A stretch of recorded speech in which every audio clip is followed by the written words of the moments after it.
Good morning, everyone. I want to welcome you to the Wednesday, August 23rd, 2017 meeting of the Placer County Transportation Planning Agency Board of Directors. We will begin with a flag salute. Will you please join me? I pledge allegiance to the flag of the United States of America and to the republic for which it stands, one nation, indivisible, with liberty and justice for all.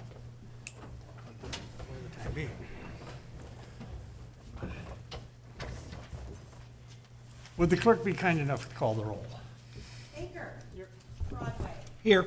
Holmes. Here. Nader. Here. Powers. Here. Rohan. Here. Mueller. Here. All right, we have a quorum. I'll ask for approval of the minutes of the agenda says June 23rd. I believe the minutes were June 28th. Correct. Yes, so I would ask for the actual minutes do state June 28th. Beg your pardon? Oh, it is incorrect on the agenda, Yeah. but the minutes themselves do state June 28th. Motion to approve. It's been moved and seconded to approve the minutes of June 28th. All those in favor, please say aye. Aye. Any opposed? Any abstention? One abstention. And I will abstain. And Supervisor Euler abstains. We will now move to our agenda review. Is there anything on the agenda that anyone wishes to remove for discussion? Yes. I have you have a salmon because we had the fiscal year incorrect on the first item. It should be fiscal year 17-18 Okay. For the accounting and actuarial valuation. Okay, very good. All right, then I will entertain a motion to, do we need a motion or just we're good? No changes, okay, except for that one. All right, we'll move to public comment. This is the time that anybody from the public wishes to speak to the Board of Directors. Anybody out there that has anything to say regarding public comment? Seeing none, we will close public comment and move to item F, our consent calendar, which these items are expected to be routine and non-controversial. They will be acted upon by the board at one time without discussion. Any board member, staff member, or interested citizen may request an item to be removed from the consent calendar for discussion. Any items need to be removed for discussion? Good, then I will entertain a motion for. Second. It's been moved and seconded to approve the consent calendar. All those in favor, please say aye. Aye. Any opposed? Any abstentions? Hearing none. We'll move right into item G, Highway 49 Sidewalks Gap Closure Project. Good morning, Chair Holmes, members of the board. We have a brief presentation here on the Highway 49 Sidewalk Gap Closure Project.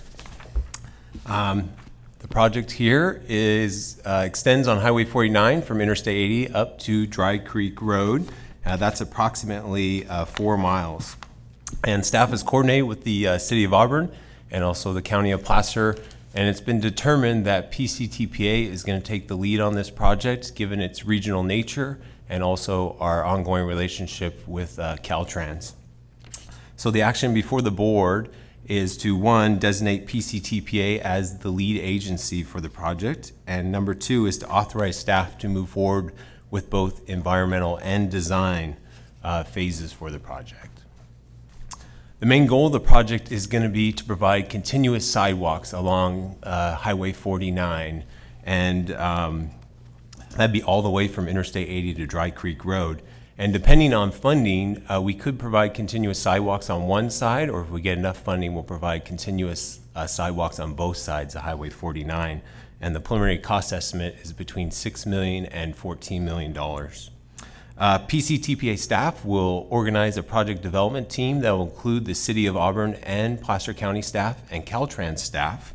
And that team will decide on project goals and the proposed improvements. So this is a picture of an existing shoulder along Highway 49. And as you can see today, this is between Palm Avenue and Nevada Street looking north on Highway 49. There are currently no bike lanes or sidewalks, and this is true for many stretches along Highway 49. course, Caltrans is currently working on a project to not only repave Highway 49 all the way from Interstate 80 up to Dry Creek Road, but also provide bike lanes in both directions the entire distance of the project. And as you can see here, they're going to provide sidewalks in some locations. And again, this is between Palm Avenue and Nevada Street. And this sidewalk shown here will actually be constructed by Caltrans as part of their project. The total cost of the Caltrans project is about $40 million, and construction is planned to begin in 2019. So PCTPA and Caltrans, we recently hosted a community workshop on July 25th, and actually over 50 residents attended that workshop, so we had a great turnout. And Caltrans gave an overview of the Highway 49 rehabilitation project, and then the public also gave us input, as you can see in this exercise here, on where they think we should prioritize sidewalks to fill in the gaps. And that, of course, is going to be a part of this future project, the Sidewalk Gap Project. And of course, that was a very popular exercise. We got a lot of input, and we're going to be utilizing that information as we move forward with the Sidewalk Gap Project. We plan to complete environmental and design for the project by 2019, which we believe will make the project very competitive. Will make the project very competitive for the State Active Transportation Program in the next call for projects. And with that, I'd be happy to answer any questions. Any questions for Luke? Well, having lived on Highway 49 for the better part of almost 70 years, some were better than others.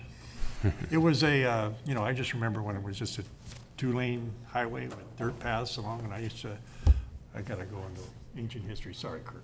I was just thinking about the ruts from the cars. Cars, I know. Well, that's what they say, stay out of the ditches. But I used to ride my bike. I used to walk along 49 and actually ride horses along Highway 49. Those days are gone. And there I am. Thanks for attending the community workshop. Thanks. I'm glad you got me there. But it's, now we're seeing the urbanization of North Auburn. And it's kind of, it's much needed, but, coming from the past, it's nice. So anyhow, I just want to make those comments. Is there anyone else that wishes to make any comments about this? I would. Oh, yes. Yeah. Was I supposed to raise my hand? I'm not so sure. Oh, I'm sorry. I wasn't. I was too inconstant. It's constant what I was talking about.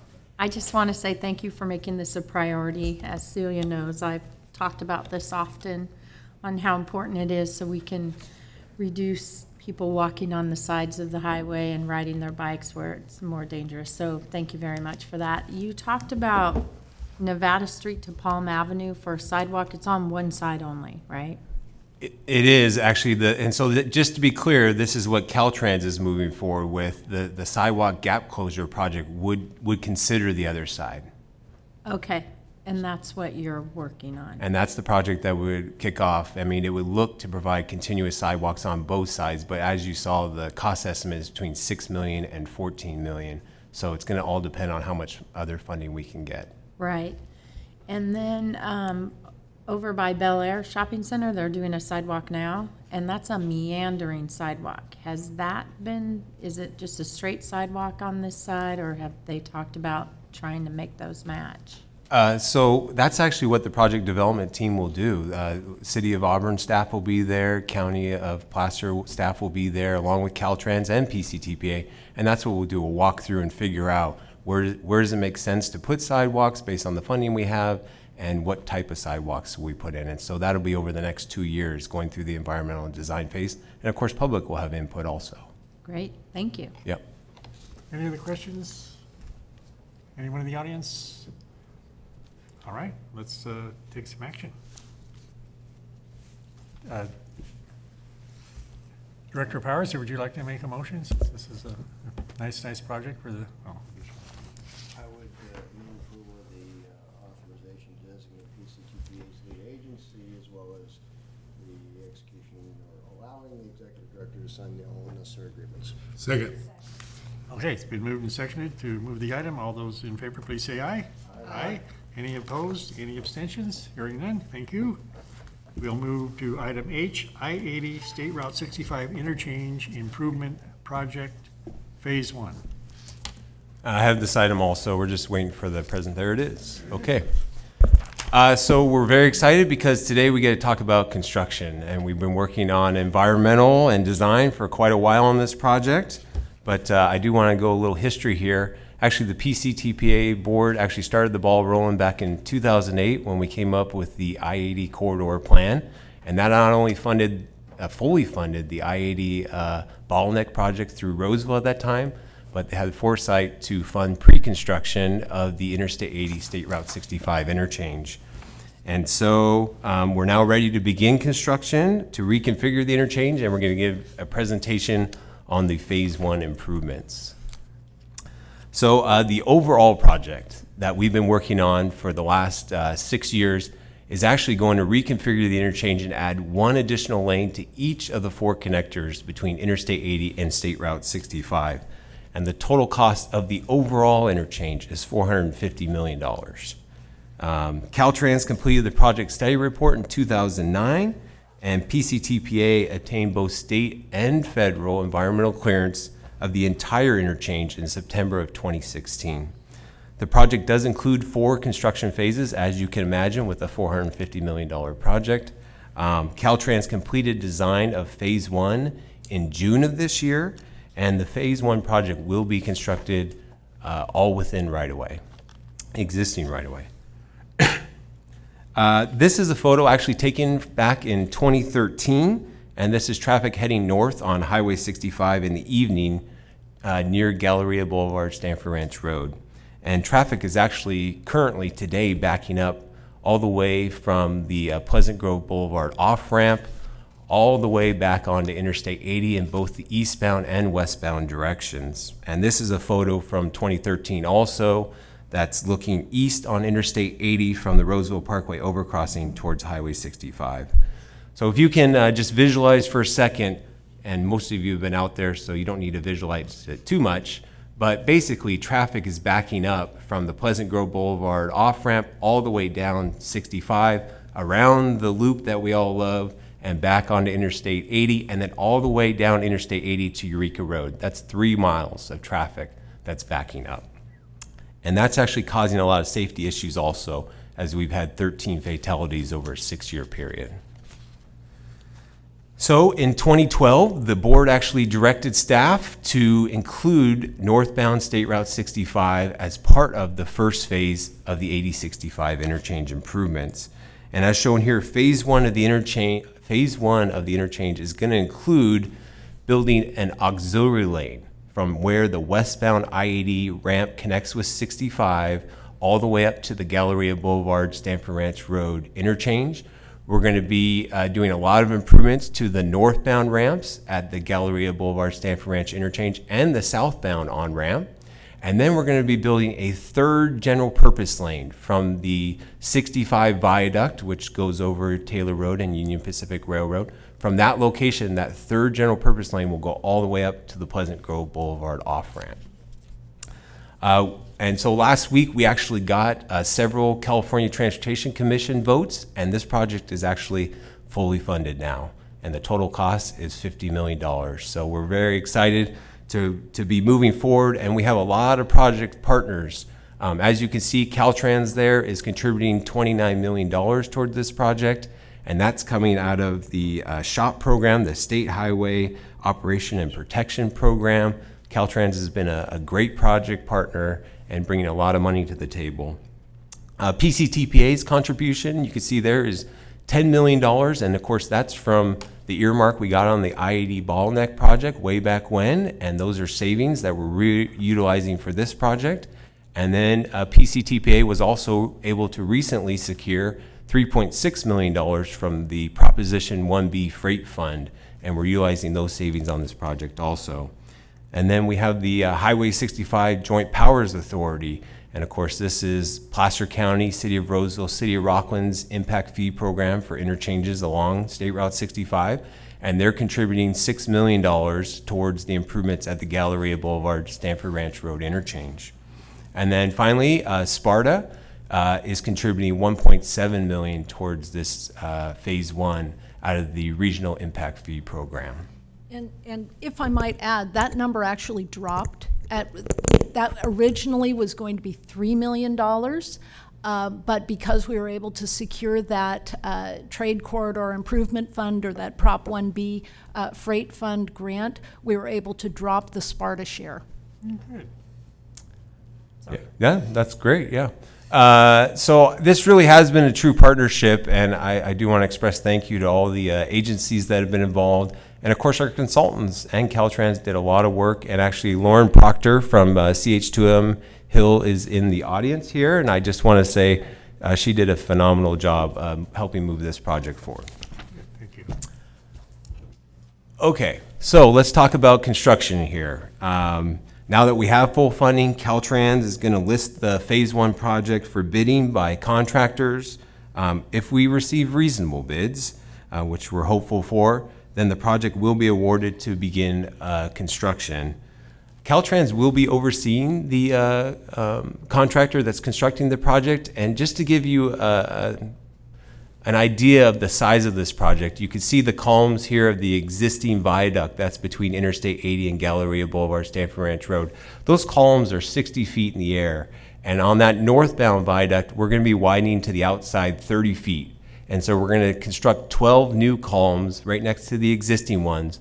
And those columns are going to need a hole dug that's 12 feet wide by 13 feet wide, 100 feet down. So this is a massive project, and there's going to be a lot of construction going on in that area. This is a picture actually from the I-80 Bottleneck project groundbreaking back in 2008, I believe, and this is phase 2. And if construction bids are reasonable on the phase 1 improvements to the interchange, we hope to have a groundbreaking again out on the I-80 corridor in December of this year. And then construction is anticipated to take three seasons, 3 summers, and most of that work will be performed at night to reduce traffic delays.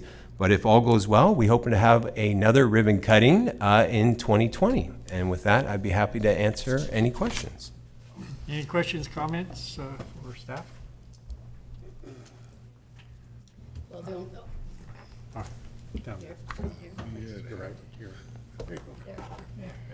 I have to make a comment that on behalf of the people who live in the city of Roseville and those of you who have to drive through it, this is wonderful that it's happening. Thank you very much for all of the effort that was put into this. It's always a little scary to think about all the telephone calls that are going to happen during the construction stage, though, when people experience disruptions, but I'm glad to hear as much of it is going to happen at night as possible. Thank you. Dr. Euler. Well, while I still think a can of paint would have been cheaper and faster, just restriping as it is. Those of you that don't have the history don't get the joke, that's right. Thank you for your perseverance on this. Celia, I have no doubt that your relationships throughout the state were very helpful in getting this fully funded, as well as the good management of our funds as we've moved from project to project, being able to show up to this project with some dollars left over from previous projects, I'm sure made us more competitive as we're being considered for this. So nice little swan song for you. That's why it's really important we get this groundbreaking happening in 2017, because I want to be there. That's great. Thank you. Thanks, Kirk. I too want to, first of all, I want to say that the 9.9 million that was left over from the earmark was because of the work that you did with retired Congressman Doolittle, and it was nice to be able to do that back in those days. And then again, I want to thank you for your magic with the California Transportation Commission. I don't know if you've ever been in an event with Celia when transportation officials are around, but she's magic. She just does her thing, and it's just amazing. So we really appreciate it. So I think it's now time to take action. Is there anyone in the audience want to talk about this? No? Okay. Motion to approve. It's been moved and seconded to approve item H, the I-80 State Route 65 Interchange Improvements Project Phase 1. All those in favor, please say aye. Aye. Any opposed? Any abstentions? Better not be. Anyhow, thank you. The item is moved. Now we'll move to the Executive Director's Report. Yes, Chair Holmes, members of the board, I actually have more items than are listed on the agenda, but I'll start with the Executive Director recruitment is going well. We have been out there in the transportation community doing active recruiting. We have had the recruitment package out there. There's a brochure that I had sent out to you last month. The applications are due September the 6th. The first interviews will be on September the 18th, and the board will be doing interviews of the finalists after your September 27th board meeting. I'm hoping that the board will unanimously select a candidate, and we can do the contract negotiations and have those before the board in October, ideally having someone on board before the end of the year. I will say that we've gotten some statistics that the application package has been downloaded 20 times, the brochure has been downloaded 102 times, and the job description was downloaded 31 times, and that's as of yesterday. So I think we've gotten a lot of interest. I've been doing a lot of personal contacts with people that I know in the transportation community that I think would be a good fit and be able to carry on the traditions that we've started here at PCTPA and be able to carry things on in the way that the board expects. So you'll be seeing candidates next month. All right. Second item, if there are any questions, please. Questions about recruitment? I do. Yeah. To your right, to your right. There you go. I am curious about whether or not any of our city or county staffs are going to have an opportunity to either talk with your team that's reviewing the applications or provide any guidance or input to us. The benefits of a good relationship with the director for PCTPA are directly felt in the success in our communities. Mm-hmm. And I think those people have expertise and skin in the game that should be reflected in the selection of the person who is going to replace you. At this point, the first interview panel would be regional partners, not necessarily jurisdiction staff. In thinking this through, we can bring in the TAC members. The timing works as to their thoughts on who might be good candidates to go further in the process. Oh, I think that would be awesome. It would be really neat. So we have if any of them have any input that they want to give to directors at the time that we're looking at candidates, I think that would be very valuable. Yeah, because this is a personnel process, we have to be very careful about, releasing information. It does have to be confidential. So we'll have to work out the details a bit, but I think we can certainly accommodate that. That'd be awesome. Thank you. Any other comments? All right, we'll go back. Continue on then. Okay, next item is, as you recall, this board had supported the effort to have a portion of the Lincoln Bypass named after Tom Cosgrove, who was a major champion of that project and passed away this past February. And that has been successful. It is now signed into law. Right. And we will be having a service, not a service, a dedication. And dedication. For that, the signage is being built right now, and the dedication ceremony will be, and I love this because it is the 5th anniversary of the opening of the Lincoln Bypass, and that's on October the 6th. Wow. and it will be at Robert Jimenez Park, which is just at the foot of the bypass right there at Ferrari Ranch Road at Highway 65, and that will be at 10 a.m. And obviously, you'll be receiving invitations for that, but we're very excited to have that dedication ceremony. I also want to give a bit of an update on the Capitol Corridor third track effort. That is, excuse me, moving forward. The Capitol Corridor is selecting a design team and are currently under negotiations with that team.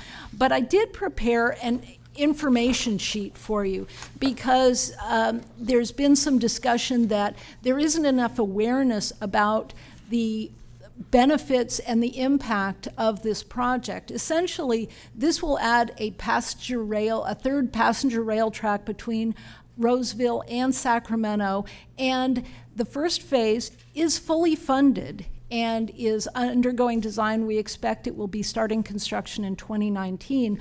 When those improvements are completed, there will be 3 round trips on the Capitol Corridor, or 6 trains a day. When the full project is completed, and that we're still working on the funding for that, then there will be 10 round trips a day. And why that's really important to South Placer, and really all of Placer County, is that provides the near hourly service connection that goes all the way down to the Bay Area. And I'm sure a lot of you have heard all this discussion about the mega region and the economic development that comes with the connections with the Bay Area and with the Silicon Valley, and having this kind of a service as an alternative to I-80, the business community is really excited about. It provides that jobs and housing balance, and a lot of the companies in the Silicon Valley, they have staff that live all over the place and maybe only go in 1 or 2 days a week. The Capitol Corridor service really maximizes their productivity because you can work on the train. So that's why it's important to be aware. It's not just Roseville, it's all of South Placer that's going to benefit from this.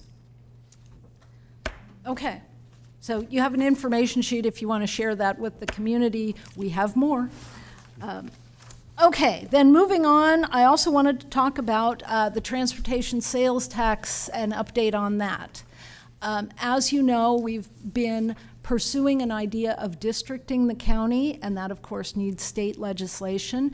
Our efforts on that have been partially successful. I'll put it that way. There is a bill, AB 1324, that would allow the districting of a county for sales taxes.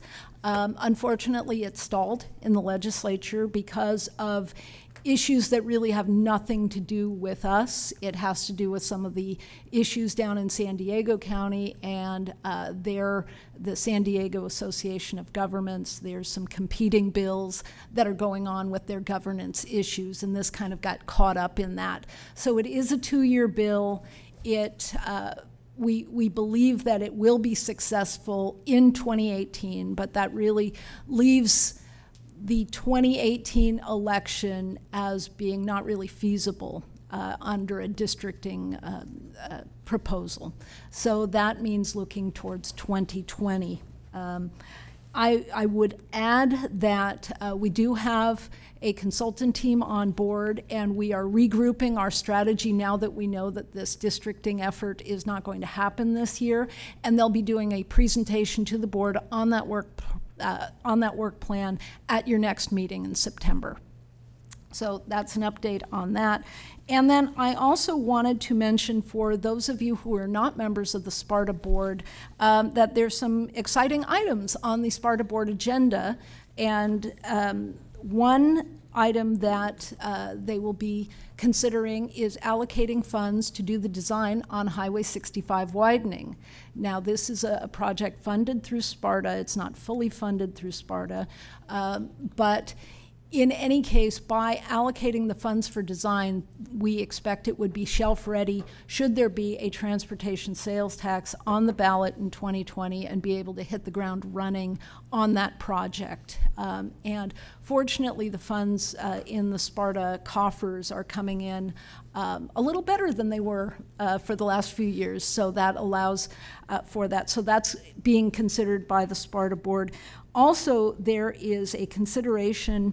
We saw the presentation on the I-80 interchange, and that has a big chunk of funds for the earmark savings on the I-80 bottleneck.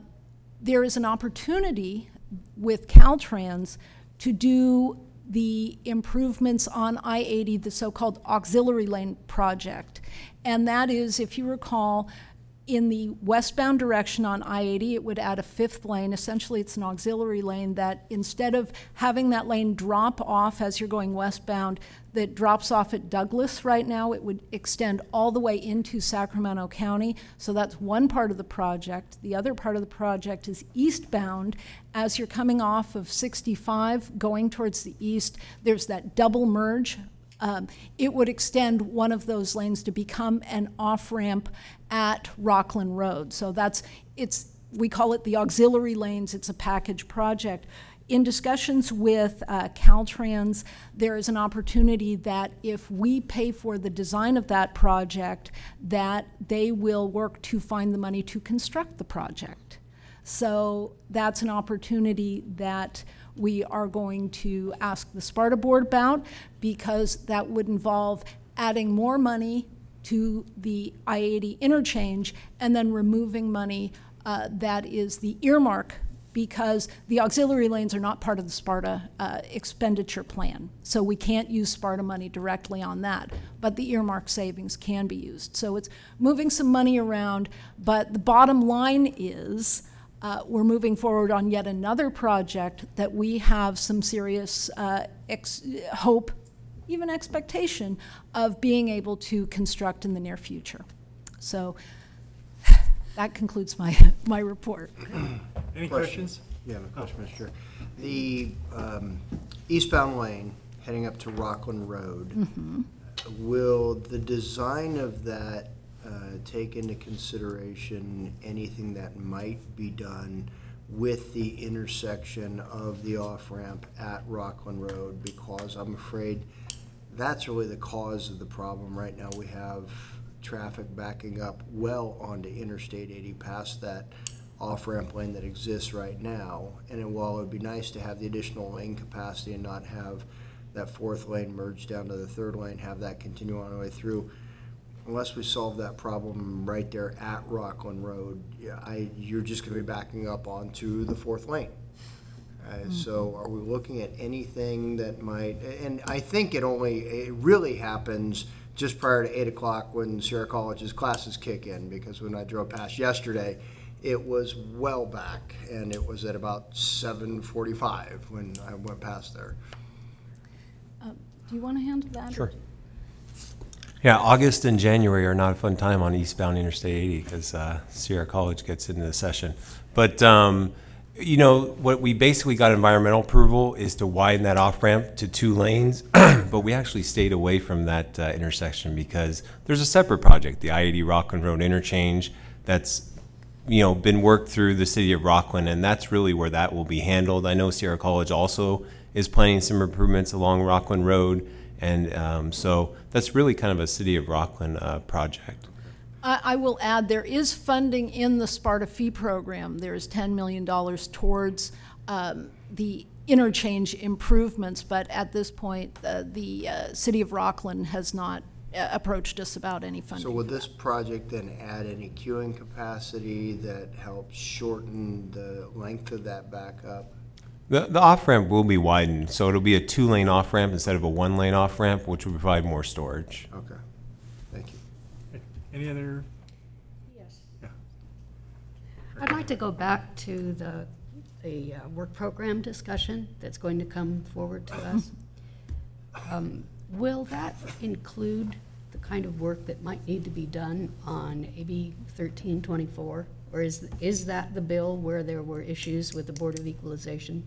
Actually, well, yes, and I have some more information about that. The competing bill coming out of San Diego, one of the things that is a benefit to that is it does address the issues with the Board of Equalization in terms of providing a methodology for computing sales tax in a district that is not contiguous city or county boundaries, that would split those boundaries. So there is a way forward with that. Good, okay, thank you. Any other questions or direction? All righty, thank you. We will now move to board directions to staff. Any further? Seeing none? There's informational items for your perusal, and the next regularly scheduled meeting is September 27th, 2017. And without further ado, I will close this meeting. Thank you, everybody. Sylvia,